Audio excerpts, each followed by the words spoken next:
உன் கை பிடிச்சு நடக்க, உன் தோள் மீது சாய, தினம் உம்மோடு பேச, நானும் சித்தம் செய்ய. என் வாழ்வெல்லாம் நீரே, என் வழியெல்லாம் நீரே, என் பலனெல்லாம் நீரே, எனக்கெல்லாமே நீரே. இயேசுவே என் நேசரே, என் வாலிபம் உமக்காகவே.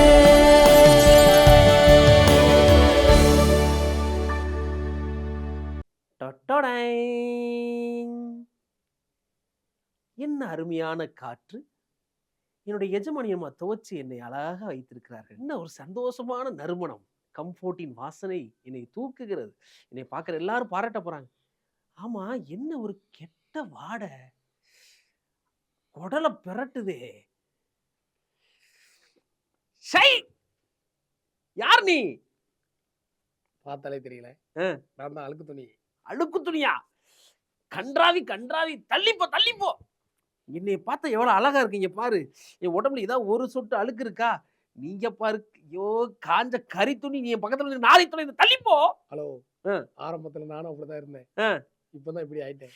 சரி, அதெல்லாம் பிரச்சனை இல்லை. தள்ளிப்போ தள்ளிப்போ. ஃபர்ஸ்ட் என் பக்கத்துல வராத. உனக்கு யாராவது வேலை கொடுப்பாங்களா? தள்ளிப்போ, கிட்ட வராத, நாறுது. சை பாரு, என்னுடைய ட்ரெஸ்ஸை பாரு, என்னுடைய அழகை பாரு. இன்னும் நீ போய் இது பண்ணிக்கிட்டு இருக்க. பக்கத்துல வர, தள்ளிப்போ, நாரி தொலைது. சை, எவ்வளவு அருமையான சந்தோஷமான. ரெடி ஆயிடுச்சு, சட்டி ரெடி ஆயிடுச்சு. சுடுது, துணி வேற இல்ல. இருக்கு துணி. சட்டி தூக்கணும், வரியா? சீ, தள்ளி போங்க. நான் எவ்வளவு அழகா இருக்கேன். ஏன் நீங்க தூக்குனீங்கன்னா என்னோட பிரியாணி சட்டியில உள்ள கறிலாம் இதுல வந்து ஒட்டி அப்படி கறியா இருமியா? போய் அங்கிட்ட தள்ளி போய், அங்கிட்டு போய். துணியே வரியா? ரைட், வாங்க. என்னுடைய நறுமணத்தெல்லாம் இந்த துணி, கேடுகட்ட துணி, அசிங்க பிடிச்ச துணி கெடுத்துக்கிட்டே இருக்கு. நாரி தொலைது உன் மேல. எவ்வளோ இங்க ஒட்டி வராத சொல்லிக்கிட்டே இருக்கேன். இங்க பாரு, கன்றாவியா இருக்கு, என்னென்னமோ இருக்கு அதுல. கேவலமா இருக்கு, போய் தலை. வேற சாப்பிட்டு போயிட்டாங்க. டேபிள் வேற கன்றாவியா இருக்கு. துணி வேற துடைக்க, துணியை காண. எங்க இருக்கு? இருக்கு, கேட்டு பாப்போம். இங்க ஒரு எதையாவது துடைக்கிறேன், டேபிள துடைக்கிறேன் நீ கேட்ட உச்சியாடி லெஃப்ட் ரைட் வாங்கிடுவேன். போ. என்ன கேட்க விட மாட்டேங்குது. துணியே டேவ் துடைக்கணும், வரியா? போமா. ரைட், நல்ல துணியா இருக்கு. நல்ல துணி. சரி, நாளை இங்க இருக்க வேண்டியது தெரியுமா? லண்டன் மகாராஜா என்னை கொண்டு போய் பார்க்க வேண்டியது. இந்த கேடுகட்ட துணியில நின்றுகிட்டு, ஏய் பக்கத்துல வராத, நாத்தம் தாங்க முடியல, அழுக்கு உருட்டு. இங்க பாரு, எவ்வளவு அழகா இருக்கேன். நீ போய் அந்த பிரியாணி துணி எடுத்துட்டு, அந்த பிடி துணி எடுத்துக்கிட்டு என் பக்கத்துல வேற வந்துட்டு. ஹலோ, எதுக்கு அடிக்கிறீங்க? ஆமா, என் பக்கத்துல வர நாறுது. பாருங்க, நீங்க இப்போ சாப்பிட போறீங்களா பிரியாணி? ஆமா. அந்த பிரியாணி அண்டாவை தூக்குனது யார் தெரியுமா? யாரு? நான் தான். ஆஹா, இதை நான் யோசிக்கவே இல்லை. அடுத்து அந்த சேரை என்ன வச்சு தான் துடைச்சாங்க. கேவலமா இருக்கே. இதா சொல்லி சமாளிடா. சமாளிக்கிறதுக்கு ஒண்ணுமே இல்லையே. அதை ஒண்ணும் தெரியுமா? உங்களுக்கு முன்னாடி ஒருத்தர் சாப்பிட்டார்ல? ஆமா. அவர் எச்செல்லாம் அங்க தட்டி விட்டு போயிட்டாரு. அந்த எச்சை துடைச்சது யார் தெரியுமா? யாரு? நான் தான். இங்க பாருங்க. உண்மைதான், நீ நிறைய வேலை செய்யற. நான் தான் யூஸ் இல்லாம இருக்கேன். அப்படிலாம் கிடையாது. கொஞ்ச நாள் கழிச்சு நீங்க என்னை மாதிரி மாறிடுவீங்க. என்னது?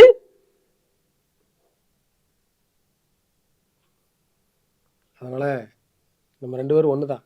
ஒண்ணுதானா? சரி, அடுத்த வேலை இருக்கு, போயிட்டு வரட்டா? போயிட்டு வாங்க. Hello, excuse me. என்னது? இன்னொன்னு சொல்ல வேண்டியிருக்கா? ஆமா. என்னது? அதாவது நான் வந்து உங்களை மாதிரி மாற முடியாது. ஆனா நீங்க இந்த மாதிரி மாறதுக்கு வாய்ப்பு இருக்கு. ஓகே, பாய். 2 மாதங்களுக்கு பிறகு. ஓனர், நான் ரொம்ப அழுக்கா இருக்கேன். என்னை எப்படியாவது துடைச்சு விட்றா. துடைக்கிறமே, துணி வேற காணவே. இந்த இருக்கு, நாத்தம் தாங்க முடியல. துணியை வரியா? நான் வந்து ரொம்ப ஓவரா சீன் போட்டுட்டு இருந்துச்சு. நீ வா, நீ அழுக்காயிட்ட, அவ்வளோ வா.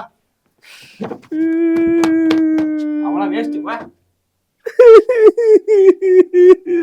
அழுக்காயிட்டேன் நானும். ஹாய் ஃப்ரெண்ட்ஸ், ஸ்கிட் பார்த்தீங்களா? உங்களுக்கு ரொம்ப பிடிச்சிருந்ததா? இந்த ஸ்கிட்டில் அந்த பழைய துணியை பார்த்து அந்த புது துணி என்ன செஞ்சது, எப்போ பார்த்தாலும் கிண்டல் பண்ணிக்கிட்டே இருந்துச்சு. ஆனால் அந்த புது துணிக்கு தெரியலை, நாமளும் ஒரு நாள் இந்த பழைய துணி போல மாற போறோன்ட்டு. இதே போல தாங்க நம்மளுடைய வாலிப நாட்களில் நம்மளுடைய பேரண்ட்ஸோ இல்லை நம்மளை விட வயது மூத்தவங்க வந்து நமக்கு அட்வைஸ் பண்ணும்போது நம்ம என்ன சொல்லிடுவோம், உங்களுக்கெல்லாம் என்ன தெரியும், இந்த காலத்துக்கு சரி வருமா அப்படின்னு சொல்லி அவங்கள கேலி பண்ணி கிண்டல் பண்ணுறோங்க. ஆனா நாமளும் அந்த வாலிப நாட்களை கடந்த முதிர் வயதுக்குள்ள நம்ம என்ன செய்ய போறோம், ஒரு நாள் போக தான் போறோம். நாம என்ன செய்யக்கூடாது, அவங்கள நம்ம கனவீனப்படுத்தக்கூடாது. பைபிள்ல கூட ஒரு வசனம் சொல்லப்பட்டிருக்கு, நரைத்தவனுக்கு முன்பாக எழுந்து நின்று முதிர் வயதினுடைய முகத்தை கனம் பண்ணுன்னு பைபிள்ல சொல்லப்பட்டிருக்கு. அப்ப அது ஆண்டருக்கு ரொம்ப பிரியமான காரியம். நம்முடைய வாலிப நாட்கள்ல நம்ம ஆண்டவருக்கு பிரியமாக இருந்தோம் அப்படின்னா, நம்ம பெரியவங்களை மதித்து கனம் பண்ணி நம்ம நடந்தோம் அப்படின்னா, நம்மளுடைய லைஃப் முழுவதுமே அநேகருக்கு ஆசீர்வாதமாக இருக்கும்.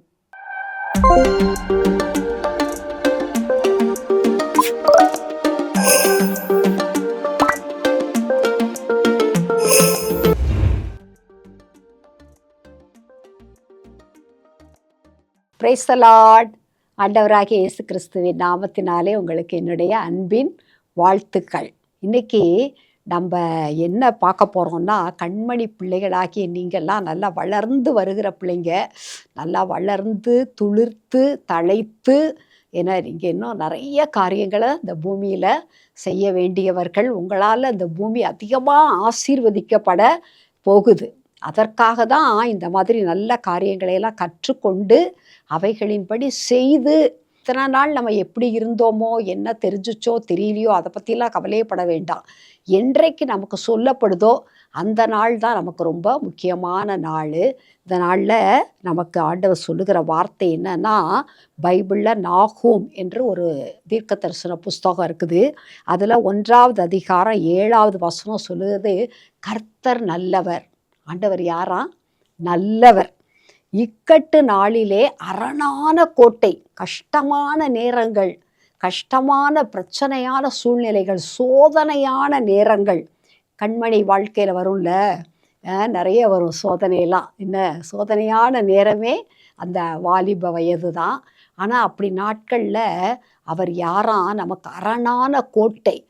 கோட்டைனா நமக்கு தெரியும்ல, பெரிய பெரிய அந்த காலத்து ராஜாக்கள்லாம் அவங்களுடைய ராஜ்யத்தை சுற்றி கோட்டை கட்டியிருப்பாங்க. கோட்டைன்னா ஸ்ட்ராங் காம்பவுண்டு வால். அது வந்து பெரிய பெரிய கல் வச்சு கட்டியிருப்பாங்க. அப்போ அதுவே அவ்வளோ, அதை தாண்டி எனிமி வந்து வர முடியாது, அப்படி இருக்கும். ஆனால் ஆண்டவரே அரணான கோட்டைனா அவரை தாண்டி யாருமே எந்த நினைவு கூட வர முடியாது. ஏன்னா அப்போ எவ்வளோ பெரிய ஸ்ட்ராங் டவர் அப்படின்னு பாருங்களேன்.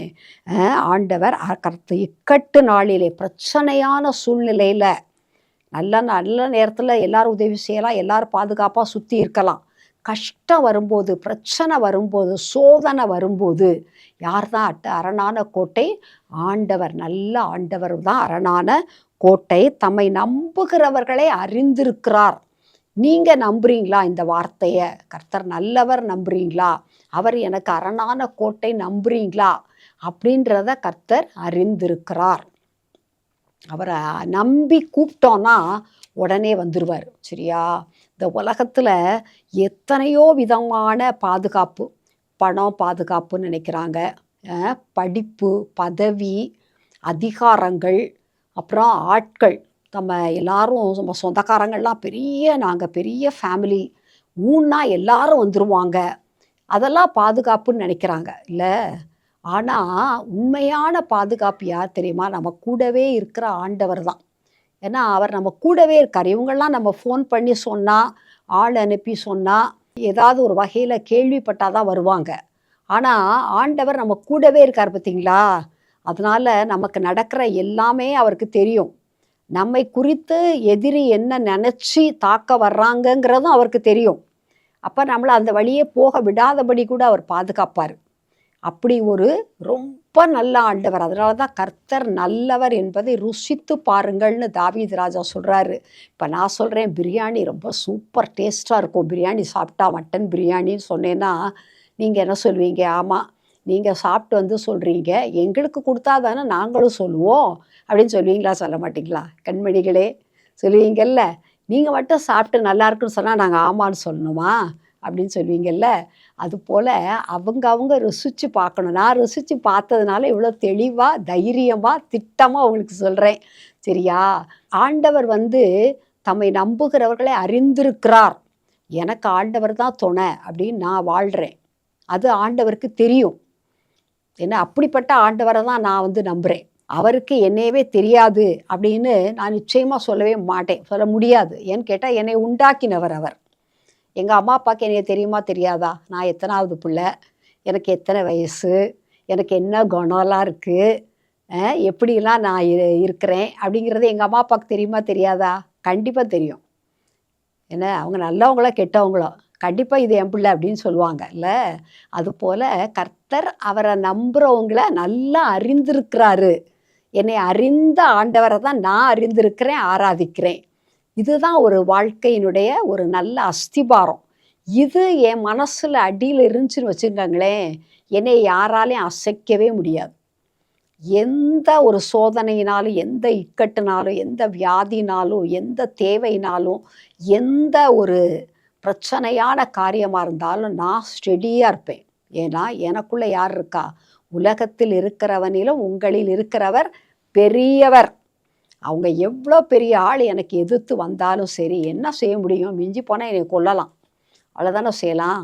அதுக்கு மேலே ஏதாவது செய்ய முடியுமா?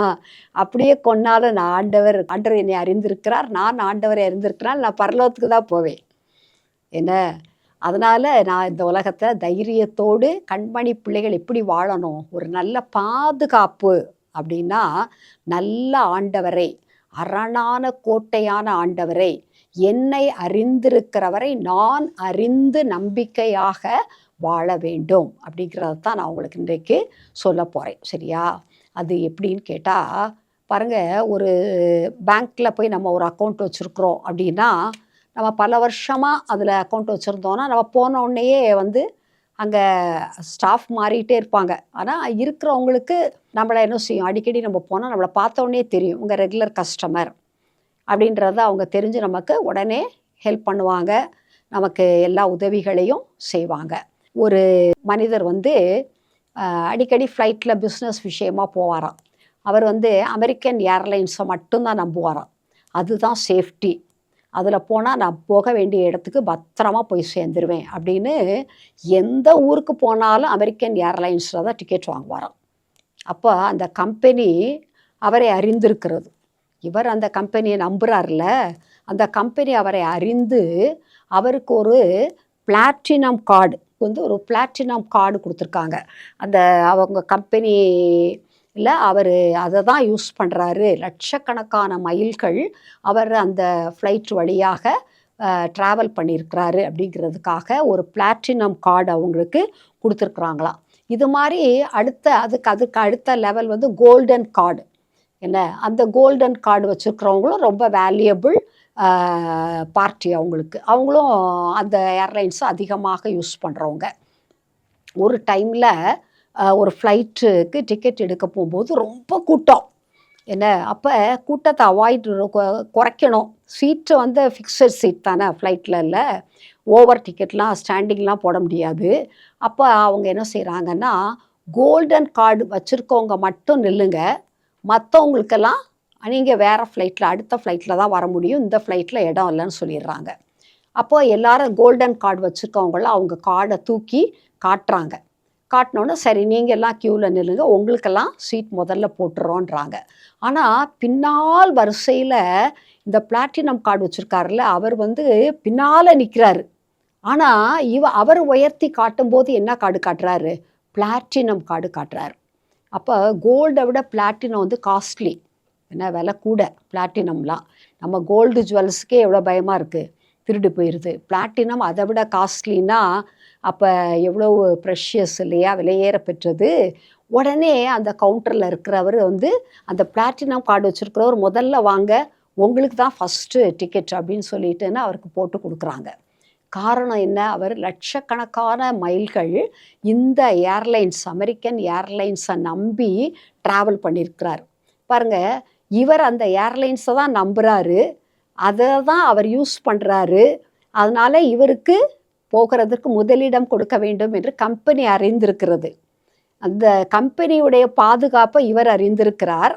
இவருடைய பயன்படுத்துதலை கம்பெனி அறிந்திருந்ததுனால அவருக்கு அன்றைக்கு என்ன செய்யுது, முதல்ல டிக்கெட் கிடைக்குது. இது போல் ஆண்டவரும் நம்ம எதை நம்பி வாழ்கிறோம்? நம்ம என்ன நினைக்கிறோம், நிறைய படிச்சுட்டா, நிறைய சம்பளம் வாங்கிட்டா, ரொம்ப ஹை போஸ்டில் இருந்துட்டா, இல்லை ரொம்ப அழகாக நம்மளை மேக்கப் பண்ணி ரொம்ப டிக்னிஃபைடாக ட்ரெஸ் பண்ணி ரொம்ப மாடர்னாக ட்ரெஸ் பண்ணி மற்றவங்கள நம்ம பார்த்தா திரும்பி பார்க்குற மாதிரி நம்மளை அழகுபடுத்தி ஃப்ரெண்ட்ஸ் நிறைய பேரோட போனால் ரொம்ப ஜோவியலாக இருந்தால் என்னென்னமோ சில காரியங்கள்லாம் தவறான காரியங்களை கூட சந்தோஷத்துக்காக ஒரு கூட்டம் நம்ம கூட இருக்கணுங்கிறதுக்காக நம்ம அப்படிலாம் செஞ்சால் நமக்கு ஒரு பாதுகாப்பு இருக்குது, ஊன்னா எல்லாரும் வந்துடுவாங்க, எனக்கு எவ்வளோ பேர் இருக்காங்க தெரியுமா, அப்படிலாம் பேசுகிறோம். ஆனால் உண்மையான பாதுகாப்பு நம்ம கூட இருக்கிற ஆண்டவர் தான். மற்றவங்க எல்லாமே எல்லா நேரத்துலையும் உதவி செய்வாங்கங்கிற நிச்சயமே கிடையாது. ஆண்டவர் ஒருவர் தான் ஆபத்து காலத்தில் அனுகூலமான துணை. அப்படின்னா எவர் ப்ரெசன்ட் ஹெல்ப்.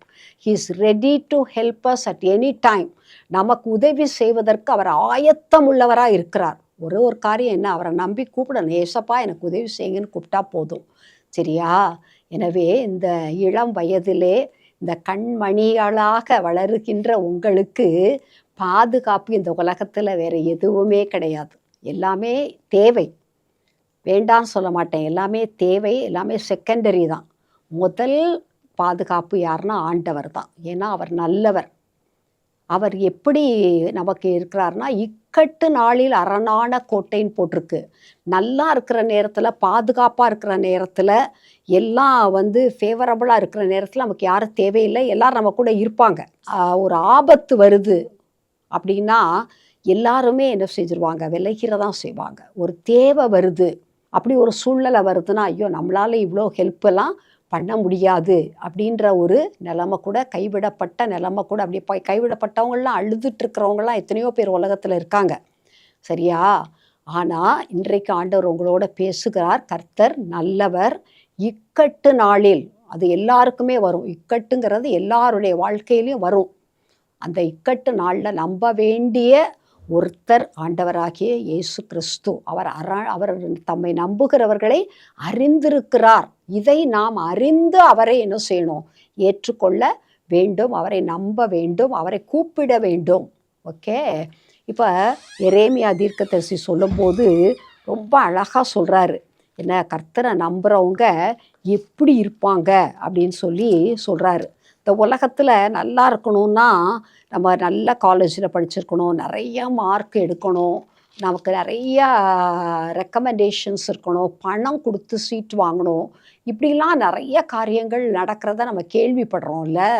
ஆனால் ஆண்டவரை நம்பணுன்னா ஆண்டவர் எவ்வளவு அழகாக சொல்லியிருக்கிறாருன்னு சொன்னால், மனுஷன் மேல் நம்பிக்கை வைத்து மாம்சமானதை தன் புய பலமாக்கி கொண்டு கர்த்தரை விட்டு விலகுகிற இருதயமுள்ள மனுஷன் சபிக்கப்பட்டவன் என்று கர்த்தர் சொல்லுகிறார். மனுஷன் மேலே நம்பிக்கை வைத்து, எனக்கு அவங்கள தெரியும், இவங்கள தெரியும், என்ன இருக்கிறதுலே டாப் மோஸ்ட் பர்சன் எங்களுக்கு ரொம்ப க்ளோஸு, நாங்கள் சொன்னதை அப்படியே அவர் செய்வார். அதான் மனுஷன் மேலே வைக்கிற நம்பிக்கை. மாம்சமானதை புய பலம், பணம், பொருள், பொருளை கொடுத்து ஒரு காரியத்தை வாங்கிறது, என்ன அது அப்படி தவறான வழியிலே, நியாயமானபடி கிடைக்க வேண்டிய முறையில் இல்லாமல் தவறான வழியில் மனுஷரை வைத்து, பணத்தை வைத்து ஒரு காரியத்தை அதை புய பலமாக்கி கொள்ளுதல், அதாவது ஸ்ட்ரென்த்து. அதுதான் எங்களுக்கு அப்படி ஒரு பெரிய ஸ்ட்ரென்த் இருக்குது அப்படின்னு சொல்லுகிறவர்கள் கர்த்தரை விட்டு விலகுகிறவர்கள். ஆண்டவர் கர்த்தரை தம்மை நம்புகிறவர்களை அறிந்திருக்கிறார். அவரை நம்பாமல் மனுஷனை நம்பி, பொருளை நம்பி, ரெக்கமெண்டேஷன்ஸை நம்பி, என்ன இன்னும் என்னென்ன காரியங்களெல்லாம் நம்ம நம்பினாலும் கர்த்தரை விட்டு விலகுகிற இருதயம் உள்ள மனுஷர்களாக மாறிடுறோம். நம்பிக்கையை யார் மேலே வைக்கல, ஆண்டவர் மேலே. கர்த்தரை விட்டு விலகிட்டோம். அதனால தான் நம்ம என்ன செஞ்சோம், நம்ம ஃபஸ்ட் பிளேஸை மனுஷருக்கு கொடுத்துட்டோம், ஃபஸ்ட்டு பிளேஸை பொருளுக்கு கொடுத்துட்டோம், அதிகாரங்களுக்கு கொடுத்துட்டோம், மற்ற எல்லா வகைக்கும் கொடுத்துட்டோம்.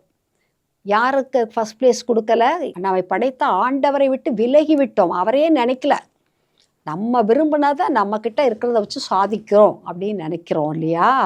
அப்போ அப்படிப்பட்ட மனுஷன் எப்படி இருப்பாங்களான்னா, அந்தர வெளியில் கரளையாய் போன செடியை போலிருந்து நன்மை வருகிறதை காணாமல் வனாந்திரத்தின் வறட்சியான இடங்களிலும் குடியில்லாத உவர் நிலத்திலும் தங்குவான். இதில் ஏதாவது ஒரு சந்தோஷமான ஒரு செய்தி இருக்கா பார்த்தீங்களா?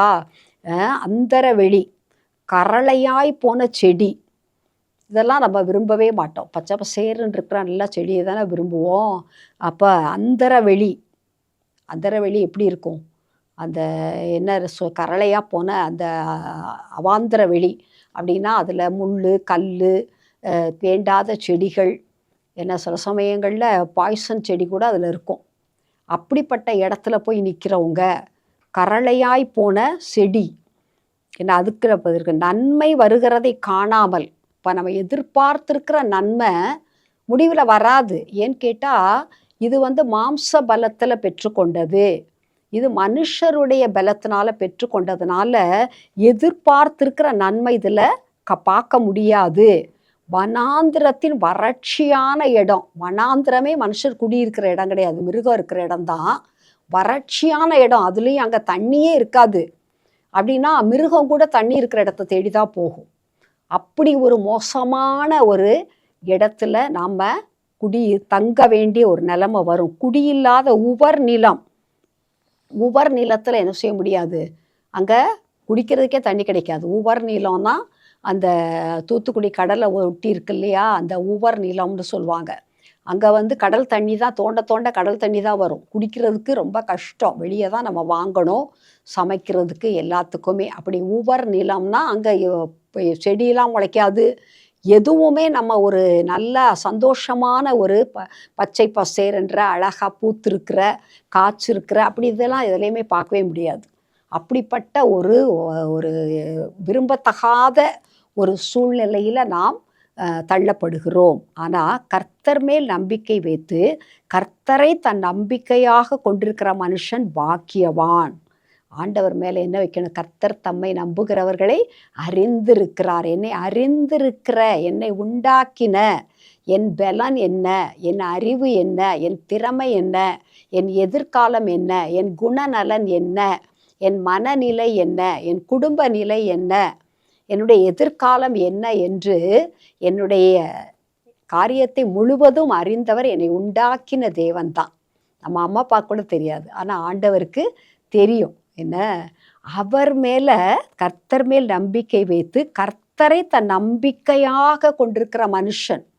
கர்த்தர் நல்லவர் தான், இயேசு நல்லவர்னு சொல்கிறதுக்கு நிறைய பேர் இருக்காங்க. ஆனால் அந்த இயேசுவை ஆராதிக்கிறவர்களாக நம்பிக்கை வைத்திருக்கிறோமா? என்ன, கர்த்தர் மேல் நம்பிக்கை வைத்து கர்த்தரை தன் நம்பிக்கையாக, எனக்கு நம்பிக்கையாக, என் வாழ்க்கையின் ஆதாரமாக, ஆண்டவராக நான் முடிவு செய்து விட்டேனா? அப்படின்னா எப்படி இருப்பாங்கன்னா பாக்கியவான். அப்படிப்பட்ட மனுஷன் அவன் என்ன வேலை செஞ்சாலும் பரவாயில்ல, பெரிய டாப் மோஸ்ட் ரேங்க்ல இருக்கணும்னு அவசியமே கிடையாது. என்ன, மனுஷனுடைய வாழ்க்கையில் ரொம்ப முக்கியம் என்னது? நம்மளுடைய பேர், புகழ், அதெல்லாமே கர்த்தர் தரதான் செய்வார். ஆனால் நம்ம மனதுக்குள்ள ஒரு நிறைவு, சந்தோஷம், அமைதி, சமாதானம், நீதி, உண்மை, மற்றவர்களுக்கு நாம் ஆசீர்வாதமாக இருக்கிறதெல்லாம் தான் நம்முடைய வாழ்க்கையினுடைய முக்கியமான நோக்கம். இதுவே இல்லாமல் நான் யார் தெரியுமா அப்படின்னு சொல்கிற ஒரு கேள்விக்கு உலகம் பதில் கொடுக்க காத்திருக்கலை. நான் உங்களுக்கு உதவட்டுமா, நான் உங்களுக்கு உதவி செய்ய வரட்டுமா அப்படின்னு கேட்குறவங்கள தான் உலகம் எதிர்பார்த்து உங்களை காத்திருக்கிறது.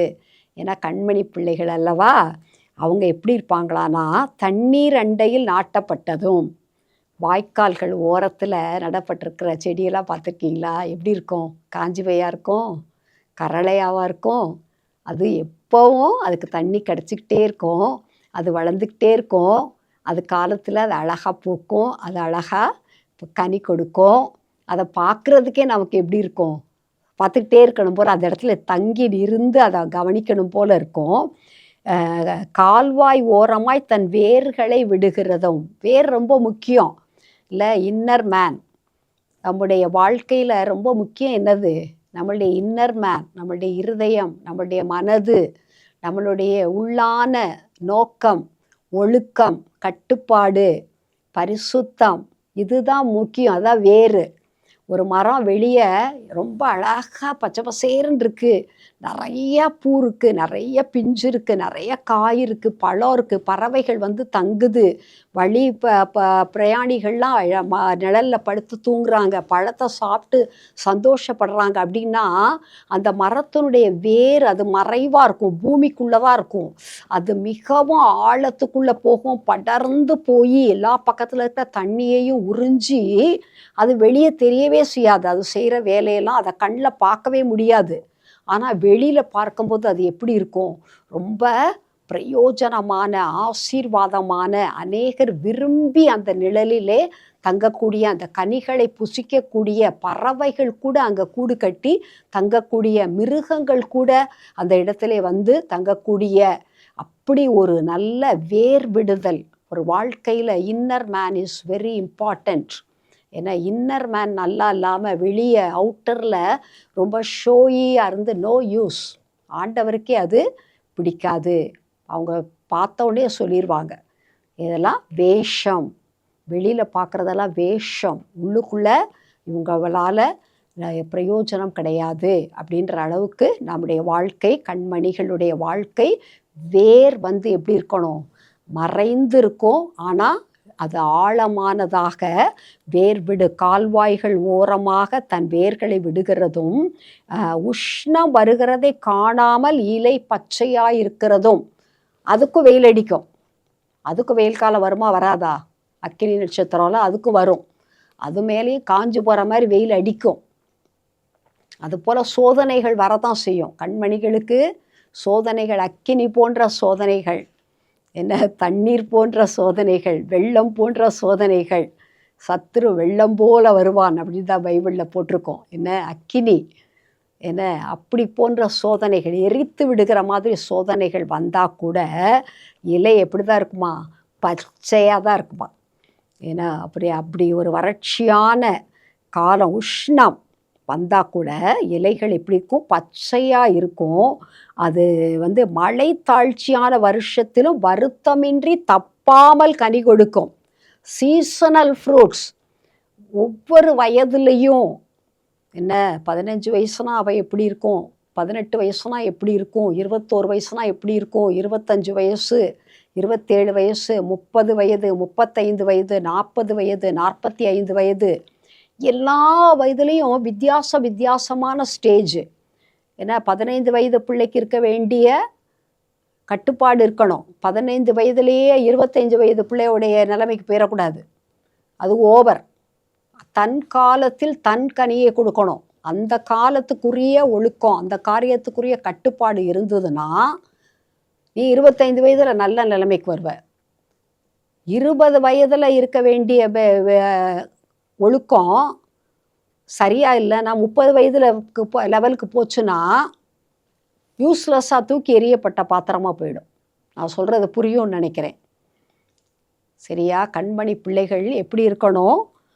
வருத்தமின்றி தப்பாமல், வருஷத்திலும் மழை தாழ்ச்சியான வருஷத்திலும் உன் சூழ்நிலைகள் சரியில்லை, உனக்கு போதுமான பாதுகாப்பு இல்லை, எனக்கு அப்பா இல்லை, எனக்கு அம்மா இல்லை, எனக்கு சொந்தங்கள் இல்லை, நான் இருக்கிற ஊர் புதுசு, லாங்குவேஜ் புதுசு, என்னைய இப்படியெல்லாம் நெருக்கமான சூழ்நிலையில் இருக்கிறேன். No problem.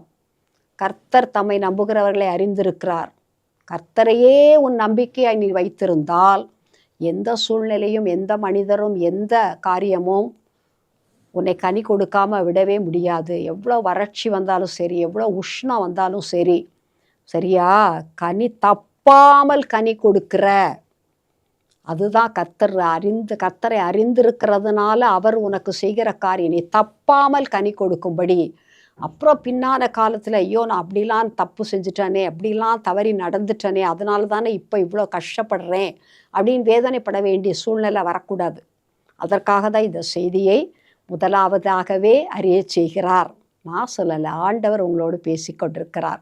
எனவே அந்தந்த வயதுக்குரிய அந்தந்த கட்டுப்பாடுகள், ஒழுக்கங்கள், அடக்கங்கள் என எல்லா விதத்துலேயும், சாப்பாட்டில் இருக்கணும், ட்ரெஸ்ஸிங்கில் இருக்கணும், பிஹேவியரில் இருக்கணும், படிப்பில் இருக்கணும், மற்றவங்களோடு பழகிறதுல லிமிட்டேஷன்ஸ் இருக்கணும், பேசுகிறதுல இருக்கணும், பார்க்குறதுல இருக்கணும்.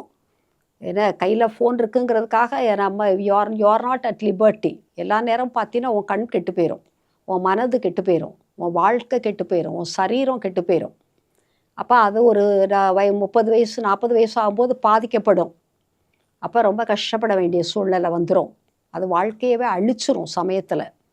அப்படிப்பட்ட காரியங்கள்லாம் நடக்காதபடிக்கு கர்த்தர் தம்மை நம்புகிறவர்களை அறிந்திருக்கிறார். மனுஷன் மேலே நம்பிக்கையை வைக்கக்கூடாது. நல்லா தெரிஞ்சுக்கோங்க கண்மணி பிள்ளைகளா, நாசியில் சுவாசமுள்ள மனுஷனை நம்புவது விருதா. நம்பப்படுகிறதற்கு அவன் ஏமாற்றப்படுவோம்.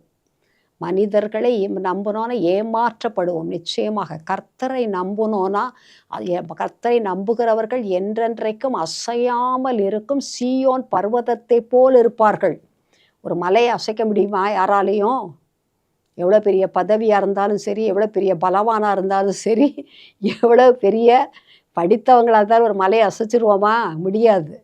அப்படி கர்த்தரையே நம்ம நம்பிக்கையை வைத்திருந்தோன்னா, நம்ம கர்த்தரை அவர் அறிந்திருக்கிறார், நான் நம்பியிருக்கேன்னு, என்னை அசைக்கவே விட மாட்டார். ஒரு முடி கூட அவர் உத்தரவு இல்லாமல் கீழே விட முடியாது.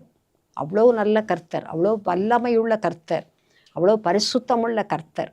எனவே கண்மணி பிள்ளைகளே, நீங்கள் என்ன உங்களுடைய நம்பிக்கையை, கர்த்தர் நல்லவர், இக்கட்டு நாளிலே அரணான கோட்டை. பாதுகாப்பற்ற ஒரு உலகத்தில் வாழ்கிறோம்ல, அப்போ நமக்கு ஒரு உண்மையான பாதுகாப்பு தேவை.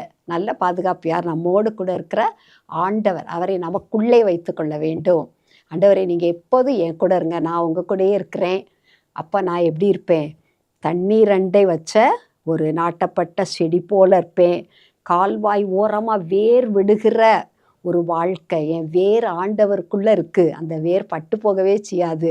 அந்த வேருக்கு எப்போதும் அதுக்கு தண்ணீர் கிடைத்து கொண்டே இருக்கும். அதனால் அது வெளியே எப்படி இருக்கும்? வறட்சியான உஷ்ணமான காலத்தில் கனி கொடுக்கும். அந்தந்த காலத்தில் அந்தந்த கனியை, அந்தந்த சீசனல் ஃப்ரூட் கிடைக்கும். Irrespective of your status. நீ எந்த குடும்பம், எந்த ஒரு பரம்பரை, எந்த ஒரு நிலைமை, நோ ப்ராப்ளம். கர்த்தரை நம்பி, கர்த்தருக்கு பயந்து. கர்த்தரை நம்புறதுனா என்ன? அவர் சொல்கிறதுக்கு கீழ்ப்படியணும். அவர் செய்யக்கூடாதுன்னு சொல்கிறத செய்யக்கூடாது. அவர் செய்யின்னு சொல்கிறத மட்டும் செய்யணும். யாருக்கும் பயப்படக்கூடாது இந்த விஷயத்தில். அப்படி தைரியமாக இருந்தோன்னா நிச்சயமாக அசையாமல் நின்று நாம் கனி கொடுக்குற ஒரு நல்ல வாழ்க்கை கடைசி வரைக்கும் ரொம்ப சந்தோஷமாக இருக்கும். கடவுள் ஆண்டவருக்கு நான் பயந்து நடக்கிறேன், நம்பி இருக்கிறேன், அவர் என்னை அறிந்திருக்கிறாரு, அதனால் எல்லாவித நன்மைகளையும் அவர் தருவார். அந்த வாழ்க்கை நம்ம லைஃப் ஃபுல்லாகவே சந்தோஷமாக இருக்கும். முடிவும் ஒரு பெரிய சந்தோஷம். என்னென்னா பரலோகத்திற்கு அவரோட நாம் போக முடியும். இன்றைக்கால ஒரு நாள் முடிவு வரதானே செய்யும் இல்லையா?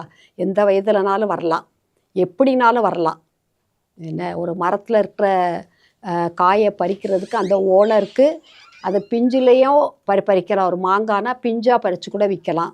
அதை நல்லா காயாக பறித்து மாங்காயாக விற்கலாம், மாம்பழமாக்கியும் விற்கலாம் இல்லையா? அதுபோல் ஆண்டவருக்கு நமக்கு எந்த வயதிலும் எடுத்துக்கொள்ள உரிமை உண்டு. ஆனாலும் அவர் வாக்கு பண்ணியிருக்கிறது பூரண ஆயுசு நமக்கு. அதனால் கர்த்தரை நம்புனா பாதியிலேயே போனாலும் போயிடுவோமா? அப்படிலாம் கிடையாது. அவர் நமக்கு பூரண ஆயுசை, கர்த்தருக்கு பயப்படுதல் ஆயுசு நாட்களை பெருக பண்ணும். கர்த்தருக்கு பயப்படுதலே ஞானத்தின் ஆரம்பம். எனக்கு இதெல்லாம் தெரியலையே. ஆண்டவருக்கு பயப்படுற பயம் இருந்தால் இந்த ஞானத்தை கர்த்தர் உங்களுக்கு தந்தருள்வார். எனவே அவரை நம்பின வாழ்க்கையை கண்மணி பிள்ளைகள் நீங்கள் வாழும்படியாக உங்களுக்கு இந்த நல்ல காரியங்களை சொல்லி ஜெபிப்போமா? அன்பின் பரலோக பிதாவே, கர்த்தர் நல்லவர், இக்கட்டு நாளிலே அரணான கோட்டை, தம்மை நம்புகிறவர்களை அறிந்திருக்கிறார். என்னை அறிந்திருக்கிற ஒரு ஆண்டவரை நான் நம்புகிறேனா?